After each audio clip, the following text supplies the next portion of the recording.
সারা দেশে ফাঁসের হার 62.65%, আর আমাদের চট্টগ্রাম বোর্ডে 59.48%। তারপরে আবার কোনো 312 প্রতিষ্ঠানে কোনো ছেলে মেয়ে পাশ করে নাই। দেখেন দেশের শিক্ষার হার কী অবস্থা। সমস্যা হয়েছে এক, মোবাইল, ফ্রি ফায়ার, মা বাপের অসচেতনতা, তারপরে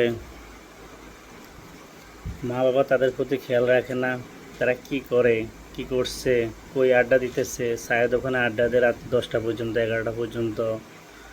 তারপরে মোবাইল নিয়ে ব্যস্ত, আড্ডা নিয়ে ব্যস্ত।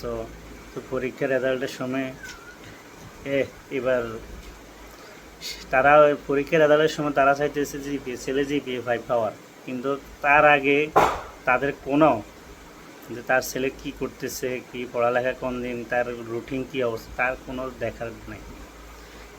রেজাল্টের সময় তারা চাইতেছে জিপিএ 5। কোনো 312 প্রতিষ্ঠানে টোটালেই ফেল।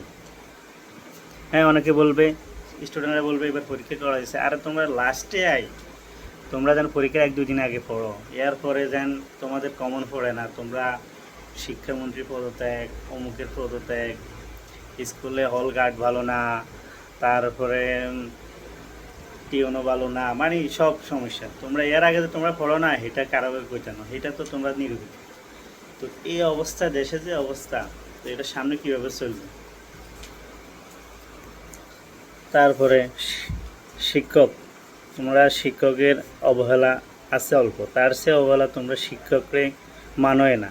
আগে আমরা পড়তে সময় আবার স্কুলে বা রাস্তাঘাটে শিক্ষক দেখলে পাশ দিয়ে স্যারের সামনে দিয়ে আমরা যেতাম না।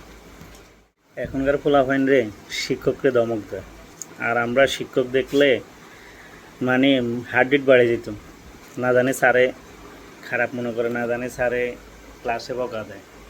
তারা শিক্ষক দেখলে, আগে আমরা শিক্ষক দেখলে শিক্ষককে কত বিনয়, তারপরে সালাম দিতাম। এখন শিক্ষকরা ভয়ে আছে যে স্টুডেন্টটাই আমাকে কি উল্টাপাল্টা কথা বলে, তাই শিক্ষকরা এখন স্টুডেন্ট দেখলে শিক্ষকরাই নিজেরাই ভয় থাকে, নিজেরা শিক্ষক স্টুডেন্টদের আশা দেখে নিজেরা এক পাশ কাড়ি না, কথা বলার মতো চলে যায়।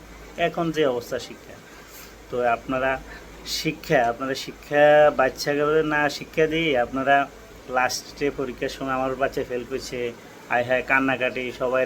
কিন্তু এর আগে যে আপনারা 1-1.5 বছর প্রায় পরীক্ষার আগে আপনারা কোনো গাইডলাইন দেন না, এখন লাস্টে আপনারা যে আমার বাচ্চা ফেল করছে, আমার বাচ্চা ফেল করছে, এটা তো আপনাদের অবহেলা, শিক্ষার কোনো দোষ নেই।